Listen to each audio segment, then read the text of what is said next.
हिंदू हिंदू राष्ट्र मान्यवर सरदार मेघराज जी खालसा सत श्री अकाल वाहेगुरु जी की फतेह वाहेगुरु जी का खालसा जोहार राम राम राधे राधे अस्सलाम वालेकुम और सब कुछ वॉइस ऑफ मानवता टीवी उन बातों को सामने लाने का एक प्लेटफॉर्म है जो सामने आनी तो चाहिए लेकिन उनको कोई जगह नहीं मिलती है कहाँ से आए अभी भारत को हिंदू राष्ट्र को घोषित करने की एक बड़ी मुहिम चल रही है वो आज़ादी के पहले भी 1936 में भी चलाई थी इन लोगों ने कि आज़ादी मिलेगी तो हिंदू राष्ट्र घोषित करेंगे उसके बाद से ही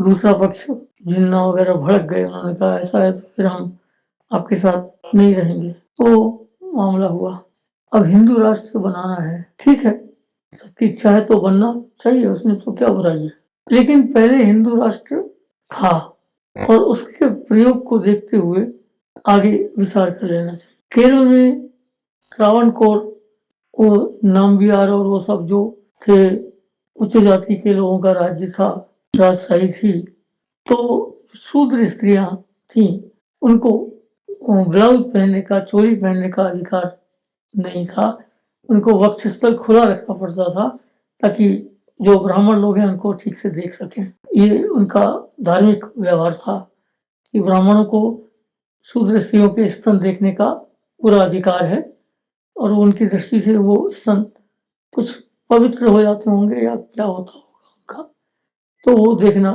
पसंद करते थे इसलिए उनको खुला रखना पड़ता था एक स्त्री के लिए इससे अपमानजनक और क्या हो सकता है और क्योंकि वहाँ केरल में ईसाई मिशनरीज भी काम कर रही थी तो क्रिश्चियन लोग जो थे उनको वक्षस्थल खुला नहीं रखना पड़ता था उनको ब्लाउज पहनने का अधिकार था तो आज जो केरल में बहुत सारे लोग गर्म परिवर्तन दिखता है ना वो केवल स्तन की लाज ढकने के लिए उनको मतलब अधिकार मिल जाएगा इसलिए वो लोग क्रिश्चियन हो गए तो जब महिलाएं क्रिश्चियन हो गई तो पुरुष भी हो गए बहुत सारे तो लोग क्रिश्चियन इसलिए हो गए कि उनको स्तन ढकने का एक आधार मिल जाएगा जो कि हिंदू रहने से शूद्र रहने से नहीं मिलता था तो ये पहले हो चुका है तो अभी जो हिंदू राष्ट्र बनेगा उसमें वही जो मनुस्मृति के प्रावधान वहाँ लागू थे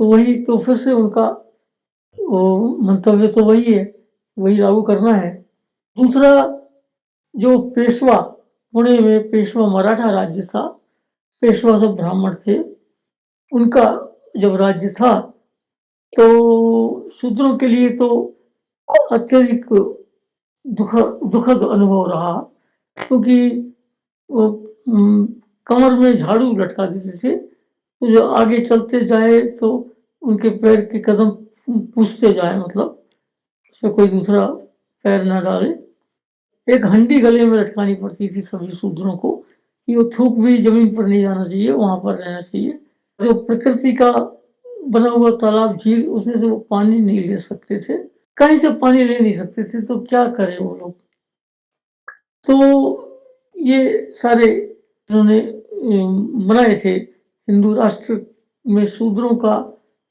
क्या हाल होता है ये बोलते हैं कि लॉर्ड मैकाले ने गुरुकुल बंद करा दिए और शिक्षा का वो किया ये झूठी बातें हैं गुरुकुल थे लेकिन गुरुकुलों में जो पढ़ाई होती थी उसमें शूद्र को प्रवेश नहीं मिलता था ये बात है शूद्र उसमें नहीं जा सकते थे तो शूद्रों के लिए पढ़ाई की कोई व्यवस्था ही नहीं थी लॉर्ड मैकाले ने जो लोग गुरुकुल में नहीं जा सकते थे नहीं जाने के लिए पात्र थे उनकी पढ़ाई की व्यवस्था की और इन लोगों को जो तकलीफ होती है वो इसी बात की है कि जिन लोगों को वो नहीं पढ़ने देना चाहते थे उनको लॉर्ड मैकाले ने पढ़ने की व्यवस्था दी इसीलिए लॉर्ड मैकाले के नाम पे भड़कते रहते हैं हमेशा कि उसने गुरुकुल खत्म कर दिए किसी ने खत्म नहीं कर दिए गुरुकुल तो आज भी चल रहे हैं देखो ना अगर खत्म करने की बात होती तो ये खत्म नहीं हो गए होते। हाँ, जिनको नहीं चलाना था, जब उन्होंने देखा अंग्रेजी शिक्षा ज़्यादा अच्छी है, तो उन्होंने अपने बच्चों को उसमें डालना शुरू कर दिया, तो गुरुकुल तो बंद हो गए। किसी ने बंद नहीं करा है गुरुकुल।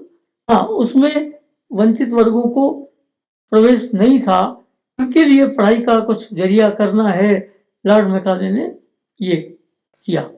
ये उनका योगदान है इसमें। ये तो लोग झूठ बोलते हैं, मतलब बहुत झूठ बोलते हैं। तो जब वो हिंदू राज्य था, तो शूद्रों के क्या अधिकार थे? उनको संपत्ति का अधिकार नहीं था, उनको पढ़ाई का अधिकार नहीं था, उनको कोई नहीं था, मतलब बहुत दयनीय स्थिति थी। तो वो उनका भी वही मनुस्मृति ही तो था।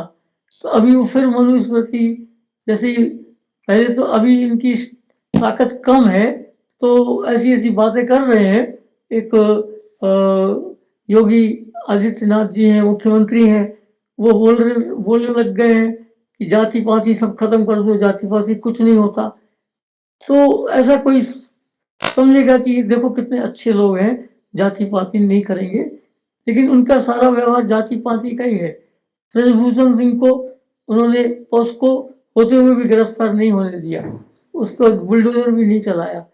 क्यों? क्योंकि वो ठाकुर, और वो ठाकुर जाति-पाति तो कूट-कूट के भरी हुई है, लेकिन एक तो राजनीतिक प्रपंच जो है उसके तहत सब बोल रहे हैं कि अब जात पात नहीं मानेंगे, ताकि जो शूद्र हिंदू हैं वो थोड़े से तो फुसला जाए और वो इनका साथ दे, तो हिंदू राष्ट्र इनका बन जाए। बाद में तो वो उनका ही है, उसमें सब सवर्ण भरेंगे और इनको तो बोलेंगे तुम सेवा करने के फायदे देखो, तुम्हारा परलोक सुधर जाएगा, अगला जीवन सुधर जाएगा, अगला जन्म तुमको बढ़िया मिलेगा, इसलिए सेवा करो और पैसे मत मांगना। तो अब पैसे मांगते हो तो वो गलत लगता है, सेवा करना तुम्हारा कर्तव्य है, सेवा करते रहो बस। तो ये उस प्रकार का करेंगे, वो तो नहीं करेंगे वाली बात ही नहीं है। इन्होंने कभी भी अपने किए पर अफ़सोस ज़ाहिर नहीं किया है कि हमने शूद्रों के प्रति इतने जुल्म किए हैं, हम लोग सामूहिक रूप से इनसे क्षमा माँगते हैं। कुछ भी नहीं, कुछ बात ही नहीं, हिंदू राष्ट्र बस बनाना है, तो हिंदू राष्ट्र तो बन जाएगा, अगर शूद्रों का साथ मिल जाएगा, तो वो तो बन ही जाएगा, उसमें तो कोई बात ही नहीं है।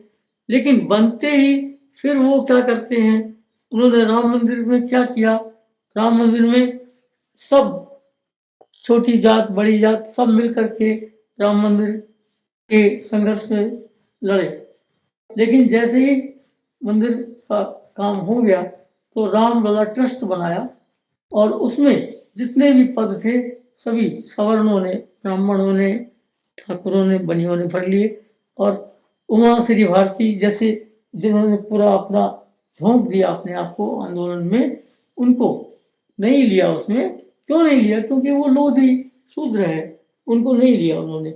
ऐसे कोठारी बच्चे जो कलकत्ते के 2 मारे गए थे, तो उनके कम से कम माता पिता या किसी को कोई को उसमें ट्रस्टी में तो लेना था ना, लेकिन नहीं लिया। वो जातिगत व्यवहार उनका बहुत ज़्यादा चलता है। तो ये तो योगी आदित्यनाथ बोल रहे हैं अपनी ओर से, लेकिन जैसे ही उनका मतलब निकल जाएगा तो उनके जो असली वाले जो दांत हैं, विषदंत जो है, वो सामने आ जाते हैं कि भाई हाँ, अब तो तुम चमार हो, तो तुम बंगी हो, अब तो तुम धोबी हो, तुम तो ये हो, तुम तो वो हो, अब वो हिंदू नहीं है। और उनको आप याद दिलाओगे कि आपने कहा था जाति पाति नहीं है, तो कोई लाज शर्म तो है ही नहीं। बाबा रामदेव को लोगों ने याद दिलाया, आपने कहा था बाबा जी 15-15 लाख है, क्या मैं पूंछ पकड़ लूँ उसकी, क्या मैं पूंछ पाट दूँ? ये इनके जवाब हैं। उनको कोई प्रायश्चित नहीं है, कोई शर्म नहीं है कि साधु वचन, सन्यासी का वचन कितना मायने रखता है। उसका कम से कम उसको साधु वेश छोड़ देना चाहिए। जब झूठ बोला है और पकड़ में आ गया, पक्का मान रहे, तो साधु वेश छोड़ देना चाहिए। सांसारिक होकर के रहो, झूठ तो सच जितना बोलना है बोलते जाओ, कोई माना थोड़ी है। लेकिन सन्यासी का वेश वो कलंकित करना बहुत खराब बात है, और इन्होंने किया। ये सब इनके दलाल हैं, ये गवर्नमेंट के दलाल हैं, ये कोई साधु संत थोड़ी है जो ये बोले 15-15 लाख आएंगे, फिर वो बोले एक श्री है, वो बोले कि 40 रुपए का डॉलर हो जाएगा। फिर वो बोले कि कोई टैक्स नहीं देना पड़ेगा। फिर ये सब इसका प्रभाव जनता पे पड़ा, लोगों ने उनको वोट दिए, तो चुनाव को प्रभावित किया झूठ बोल करके। ये कोई संत है क्या? संत झूठ बोलते हैं क्या? संत तो प्राण दे देंगे लेकिन झूठ नहीं बोलेंगे।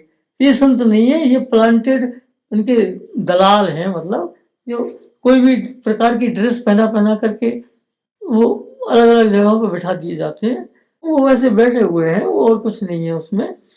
तो जब हिंदू राष्ट्र बन जाएगा तो उस समय पर ये नहीं याद रखा जाएगा कि आपने उसमें सहयोग किया था। उस समय पर आपको शूद्र है, आपको हर प्रकार से बता दिया जाएगा, आपके कोई अधिकार नहीं है और आपके कर्तव्य हैं। आपका ये जीवन तो बिगड़ गया है, अगले जीवन को सुधारना है तो आप ब्राह्मणों की सेवा करिए, ठाकुर साहब की सेवा करिए, बनिया सेठ जी की सेवा करिए, लेकिन आप पैसे मत मांगिए, मजदूरी मत मांगिए।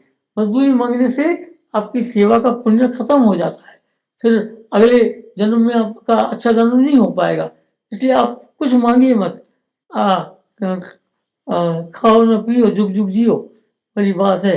तुमको हमारी शुभकामना, लेकिन तुम कुछ मांगना नहीं, पैसे नहीं, तुमको कुछ भी नहीं रहना चाहिए तुम्हारे पास, तो ऐसे ही रहो। तो ये जो हो रहा है, ये हिंदू राष्ट्र है। तो अभी एक योगी आदित्यनाथ को बोल रहे, दूसरे एक बाबा बागेश्वर धाम है, वो बोल रहे कि जाति पाति खत्म कर दूंगा मैं घूम घूम करके और ये करूंगा। तो इन दोनों से हमारा निवेदन है, बाबा राम जी नहीं, योगी आदित्यनाथ से और बागेश्वर धाम जी के जो बाबा हैं, उनसे हमारा विनम्र निवेदन है कि जैसे सवर्णों को जनेऊ यज्ञों को भी धारण करने का अधिकार रहता है, वो 3 धागे जो लेते हैं ना, वो ब्राह्मण, क्षत्रिय, वैश्य 3 लोग धारण कर सकते हैं, सवर्ण।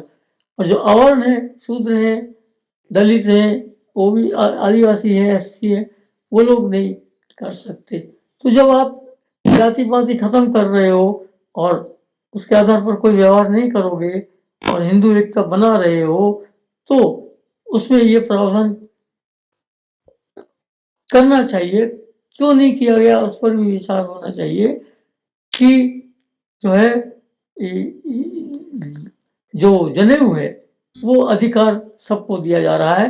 इसकी घोषणा शंकराचार्यों से करा दीजिए, ताकि आपकी बात कोई प्रमाणिक बात तो नहीं है, आप कोई प्रवक्ता तो नहीं है पूरे हिंदू समाज के, लेकिन चारों शंकराचार्य बोल दें कि हाँ भाई ठीक है, ये एक सामाजिक व्यवस्था के नाते अगर ये वैसे करते हैं, जो जनेऊ है वो पहनते हैं, तो इनको पहनने का अधिकार है, उसमें कोई रोक टोक नहीं है, पहनने का अधिकार है। और यहाँ से एक समानता का भाव उगेगा और जो है जो होना है वो होगा। इतना ही कहना था जी। और बस कि जाति खत्म करना है तो सबको यज्ञोपवीत का पवित्र जनेऊ का अधिकार आप दे दो। चाहे आप बागेश्वर धाम बाबा आप सुन लो, आप इसको अगर सुनने में आए इसका जवाब देना, और योगी आदित्यनाथ जी आप भी सुन लो। आप जाति पाति खत्म करने से कुछ नहीं होगा, आप बोलो जनेऊ धारण करने का अधिकार सबको है, बस वो हो गया तो सब, फिर कोई छोटा कोई अवर्ण कोई सवर्ण नहीं रह जाएगा, अपने आप ही खत्म हो जाएगी। तो इस बात को किया जाना चाहिए। और मेरा जी ये हमने रिकॉर्डिंग कर दी है, आप इसका उपयोग कर लीजिए जी। सत श्री अकाल, वाहिगुरु जी का खालसा, वाहिगुरु जी की फतेह।